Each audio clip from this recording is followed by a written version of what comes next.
So today we're going to be talking about K-pop, and we're going to be talking about their diets.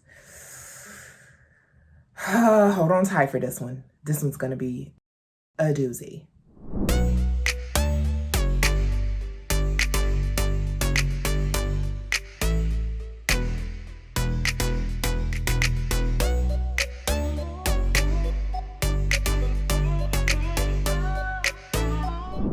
Hi guys, welcome to my channel if you are new, and welcome back if you've been around here a while. I am Kendra, this is 𝐒𝐿𝐫𝐞𝐬𝐬 𝐓𝐡𝐞. This is my space for sharing my weight loss journey with you. Also, I'll help you out along the way if you're on a weight loss journey as well. You'll get some commentary from me, and also you'll learn a little bit about me along the way. So if that stuff sounds good to you, then go ahead and subscribe to my channel. So we're gonna get straight into it today. We're talking about the K-pop sensation. Okay. So I didn't know anything about K-pop at all, like zero zilch. Like, I'm nearly a 40-year-old woman. Why would I know about K-pop? I mean, I guess unless I had kids into it, but I have a 2-year-old. So anyways, I actually initially learned about them from Abby Sharp.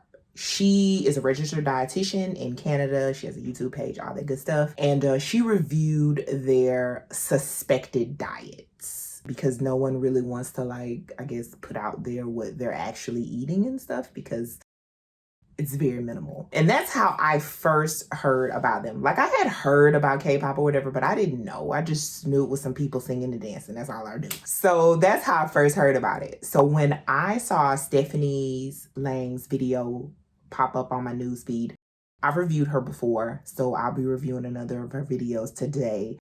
I was like, ooh, I gotta watch this. So like, I briefly watched it and I was like, okay, I have to talk about this.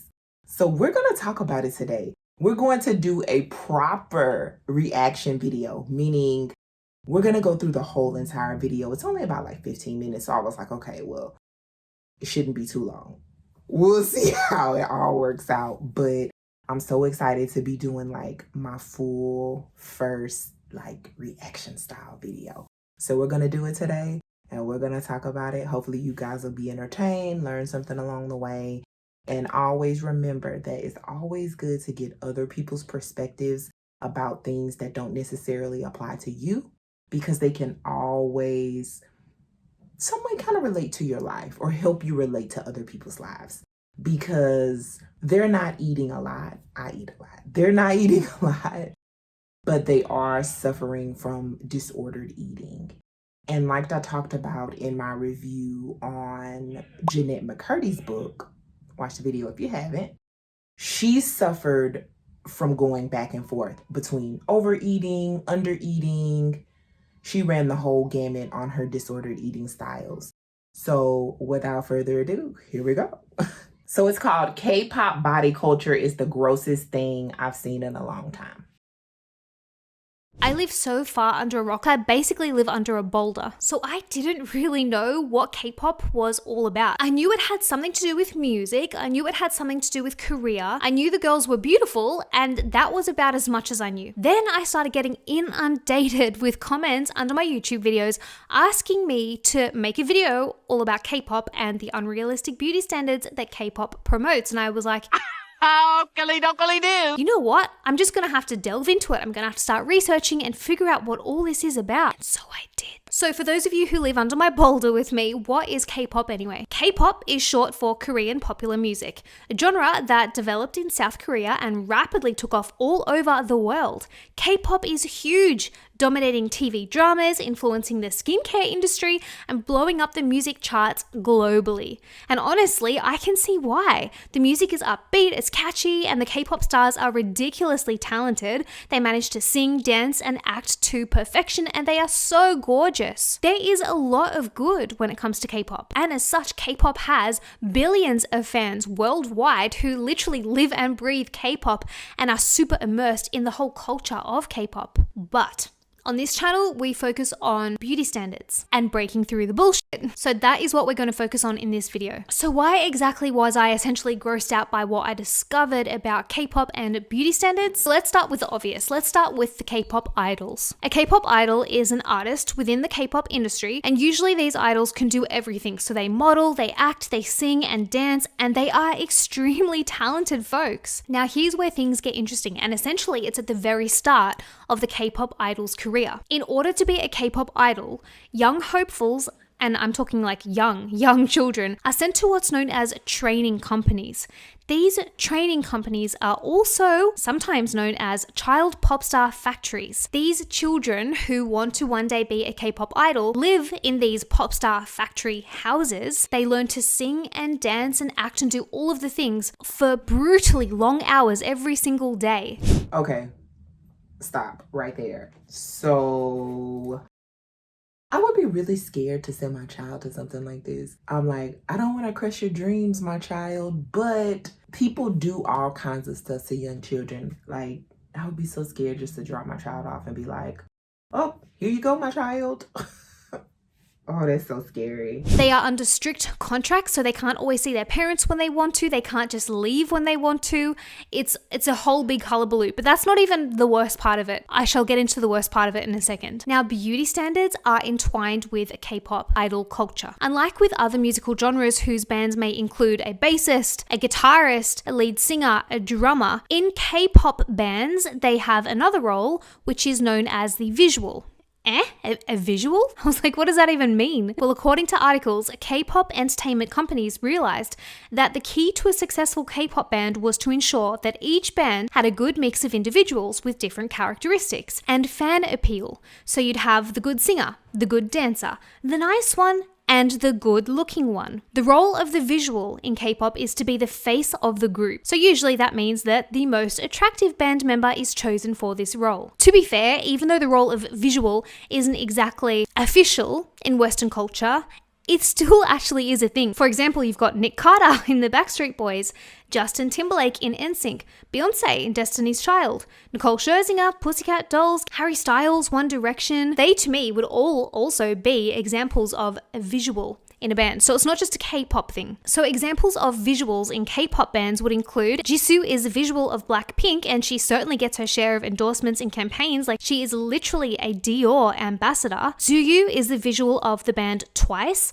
and Saleun is the visual of band NMIXX. Irene is the visual of Red Velvet, and Yuna is the visual of Girls' Generation. Have you noticed anything strange about all these idols that I've just shown you? All these admittedly beautiful K-pop idols also looked totally different naturally, but then as they pursued fame, they also began to transform their looks into the coveted K-pop look that is so famous today.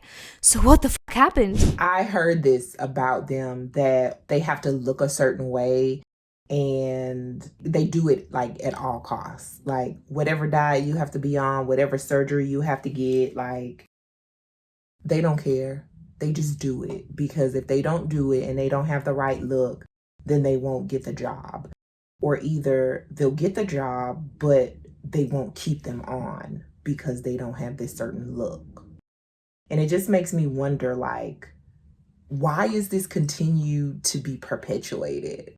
Like, why do so many fan supporters still want this certain look when these certain looks are so difficult to achieve? Or either you have to have money, obviously, for surgery to achieve those looks. And I feel like, even though we're talking about K-pop in Korea, it's the same here, like in the United States. Like, people are literally killing themselves to look a certain way. That, my friends, would be plastic surgery. It is rampant in the K-pop industry. Why? Well, that would be the totally unrealistic beauty expectations put on K-pop idols and young women in general. According to a few articles I read, apparently the K-pop beauty standards include double eyelids, V-shaped jawline, big doe-like eyes, pale, cold skin, slim figure, long legs, high nose bridge, straight eyebrows, pouty lips, small face, and small facial features. Overall, apparently,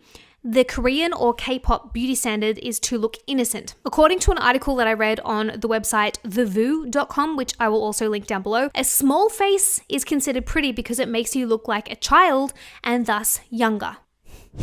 Hold on. What? Wait?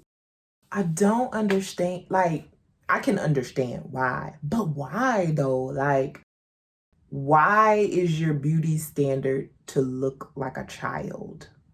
Like, I mean, I feel like it's completely opposite here, like in the United States. Like, lately, the beauty standard has been like very accentuated assets, very womanly and curvy, and definitely not looking like a child. So I really wonder, like, why that is. I mean, we're gonna go on.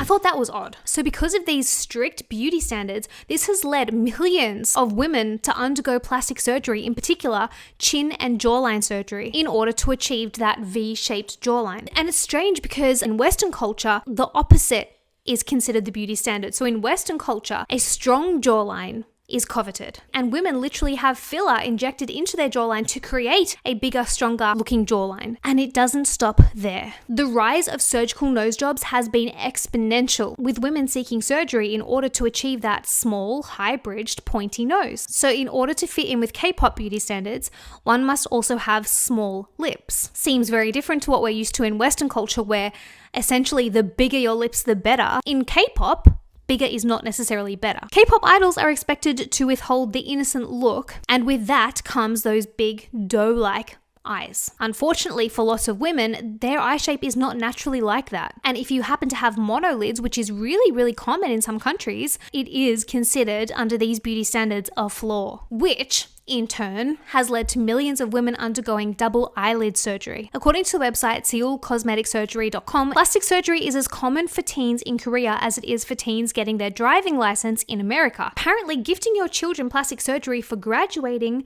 or as a gift is seen as quite normal. So I read a super interesting article, and this one you guys have to read. I'm going to link it in the description box down below. A former K-pop trainee, she was in one of these, trainee companies, child pop star factory. 𝐒𝐿𝐬, I believe is how her name is pronounced. Please correct me if I'm wrong. She featured in an article for the BBC where she described her experience as a child in one of these pop star factories. So during her time in training, as a child, she was in competition with another trainee to become a new girl group's visual. 𝐒𝐿𝐬 was told that while the other girl was prettier, the company predicted that if 𝐒𝐿𝐬 underwent plastic surgery, that she would then end up prettier than her competition and would then be ready to be the band's visual. 𝐒𝐿𝐬 says, "By Korean standards, I have a very big face, so they wanted to change the bridge of my nose and shave my jawline. The company couldn't force a trainee to have plastic surgery, but it was strongly encouraged." And remember, this is like children and teens that we're talking about. Plastic surgery is very normal in South Korea, and the prospect of having surgery didn't bother me at all. I saw it as an investment in my future. The cost of the operation would have been added to my debt to the training company. So they are wanting a child to get plastic surgery? Oh my goodness, this is crazy, y'all.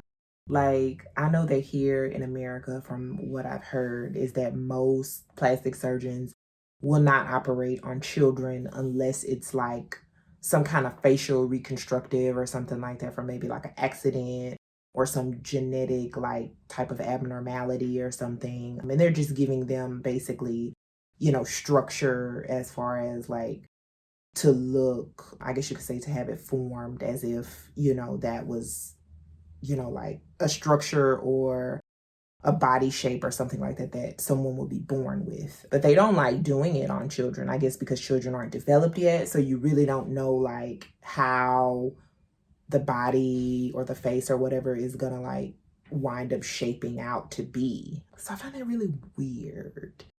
And oh my goodness, like people getting plastic surgery is like graduation gifts? Oh my goodness. This is wild. This is absolutely wild. She also goes on to say that it wasn't unusual for children to join the training company who had already undergone plastic surgery to look more K-pop. and to stand out amongst their competition. You know, when I was a trainee, when you're a trainee, they tell you like, oh, you need to get this done, you need to get this done, like you need to fix this. And they would like tell me like they want me to shave my jaws, like shave my face, I got shave that the too. bones off. And Man. you? Yeah. Why? But then I got like kind of like a square jaw. No, I You think got the man job, bro. Yeah. But they're like, on TV, you're going to look like Buzz Lightyear. I was like, all right, Buzz cool. I was like, Now we need to discuss the really quite serious aspect of K-pop culture, which is body image. Now, in Western culture, we are just as wild when it comes to body standards, don't get me wrong. We have BBLs and the Kardashians and liposuction and boob jobs and influencers who tell us to eat less but exercise more. Like, our body standards are just as bad. Let me make that abundantly clear. But the slim, thick, Kardashian style body that is so popular in Western culture would not fly in K-pop culture. Instead of wanting to emulate the figure of Kim Kardashian, for example, to meet K-pop beauty standards, you must have a tall-ish but slim figure. I just want to pause here because she talked about basically like the BBL type look, the Kim Kardashian look, very like curvy type look. Well, I did not know this, but from searching around the web and everything, apparently women's body types are trends. So at some point in history, a certain body type becomes very popular, and then eventually that goes away and another body type starts trending. So now they say that we are getting out of the BBL, like, voluptuous era. Unfortunate for me. But now we're going more into the thin, skinny, like, Y2K-ish era. Remember back in, like, Nicole Richie and Paris Hilton, and you remember the low-rise jeans and all that kind of stuff. We're heading back to that look, aspirational look. Like, I don't know how all this stuff came about, but it is crazy and it is wild. Like, I never knew about any of this stuff, and it's just so crazy because, you know, young people are looking up to this, and this is affecting their body image, the way that they feel about themselves, and how they try to achieve these looks. And usually it's by unhealthy and very dangerous means. So there is a popular band in K-pop called TWICE, and a member of that band, Momo, revealed that when she was a trainee, so when she was in one of these training companies, the child pop star factories, she was told she had to lose 7 kilograms, which is about 15 pounds, before her debut as a K-pop idol. And so she resorted to eating nothing but a cube of ice for an entire week. She was so exhausted and starved that she was scared that she would go to sleep and not wake up again. 그러니까 7kg를 그러니까 무조건 빼야 된대. 빼야 그 쇼케이스를 쓸 수 있대. 그 해야 되니까. 날짜가 있었어. 그 날짜가 있었는데 그 날짜까지 진짜 안 먹고 아무것도 안 먹고 진짜 침도 뱉고 진짜 했어. 진짜 몸 안에 있는 거 다 없었어 진짜. 그리고 진짜 침대에 누워 있는 이렇게 침대에 있고 자려고 하잖아. 뭔가 못 일어날 것 같아서 무서워서 눈물이 나는 거야 갑자기. 그치. 일주일 동안 아예 안 먹었어? 진짜 아무것도? 얼음 하나 이런 거. 진짜 얼음 하나. 근데 이거 먹어도 진짜 살찔 것 같은 거야. 너무 진짜 조금이라도. I don't even know where to begin. I feel like why? Like, I don't get it. Like, okay, if you feel like she's too big, then why don't you just pick someone smaller? Like, seriously. Like, because it seems to me there's a lot of people that want to do this. So if you feel like she's too big, just get somebody smaller. Like, if that's what you want to do. So why do you tell somebody that they have to lose 7 kilograms? Like, she's already small. Like, I don't even understand, like, how she survived. Imagine all the stress that she was putting on her body. Imagine all the effects that she was having, like mental clarity, like energy, like all of this stuff. She didn't eat anything. Like, she wasn't eating. I feel so sorry for her. And I feel so sorry for everyone else that feels like that they have to starve themselves to achieve this unrealistic BS. Because that's unrealistic. Like, you're already small. You're going through all these strenuous workouts. You're going to the gym. You're doing all of this stuff. You have these dance routines. Like, I just don't get it. Wei, a former member of the K-pop group Crayon Pop, told the publication Insider that we weren't allowed to eat midnight snacks. Other snacks like chips and candy weren't allowed, so we would sneak out and eat it. Since they kept telling us not to, that made us want to eat it more. We would secretly buy it and eat it in the bathroom. There is literally videos online of what looked to be potentially the managers of K-pop idols literally snatching food out of K-pop idols' hands.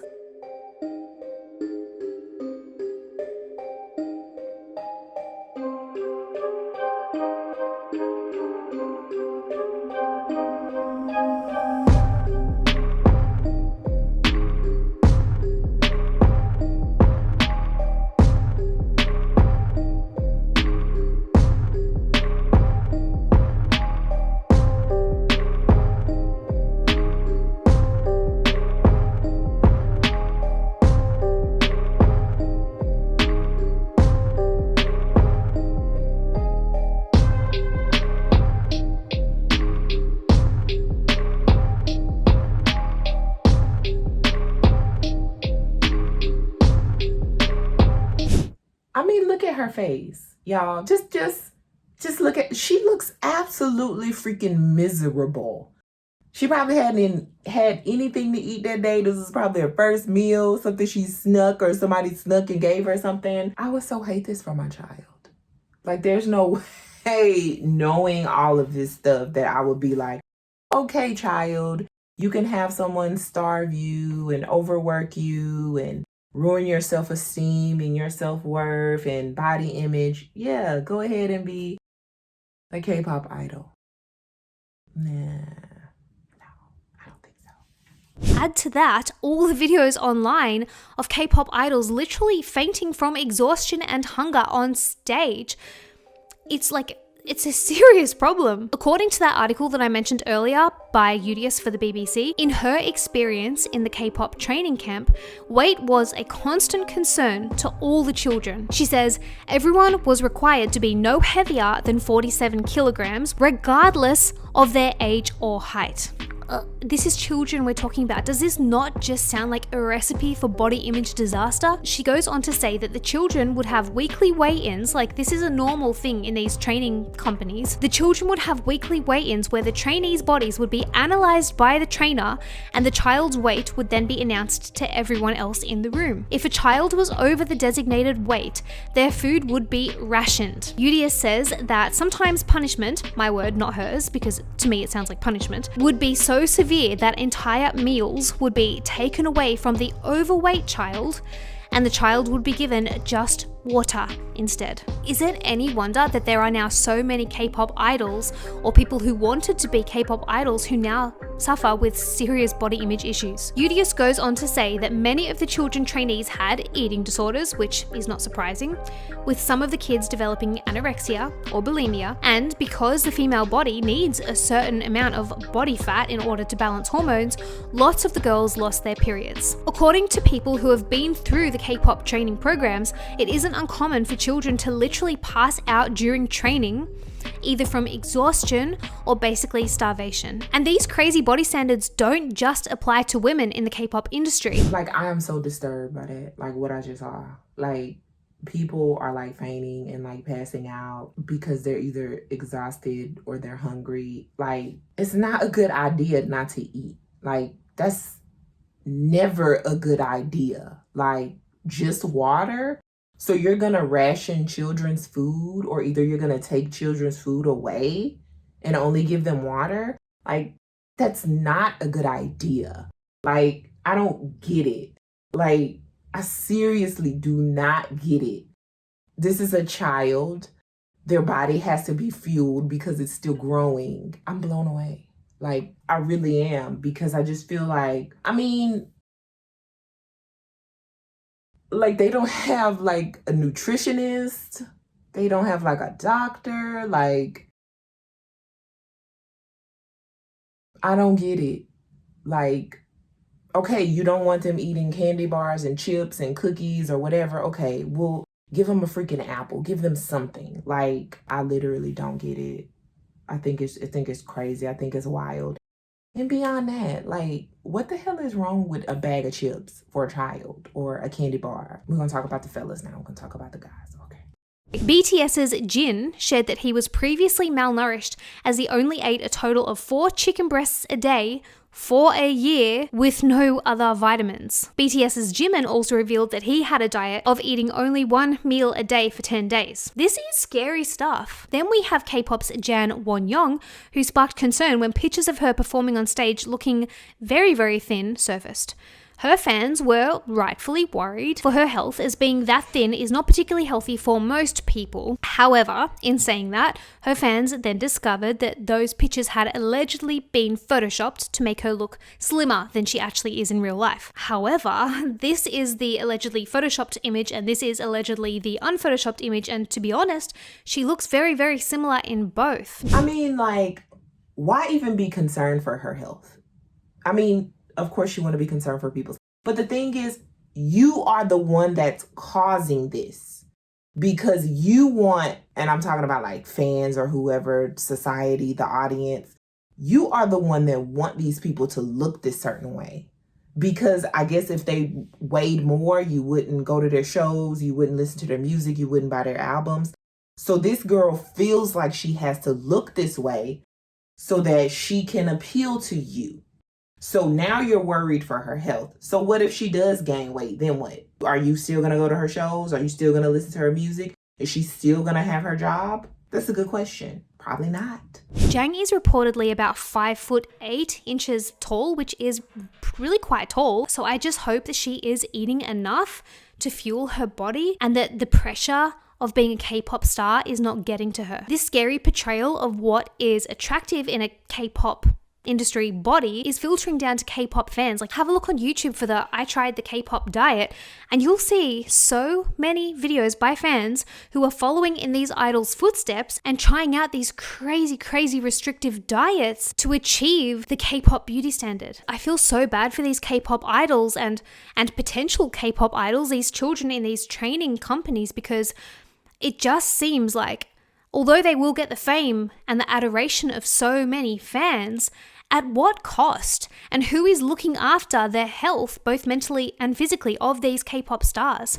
So I am totally blown away by this video. Like, blown away. As someone who has tried and failed many times to lose weight and to achieve a certain look, restrictive diets don't work. We know that. And it seems like they are restricting to the maximum in these situations. And it just makes me feel really bad, especially with people on the internet or on social media attempting to eat in this way. Like, what are they trying to accomplish? It makes me think, it makes me wonder.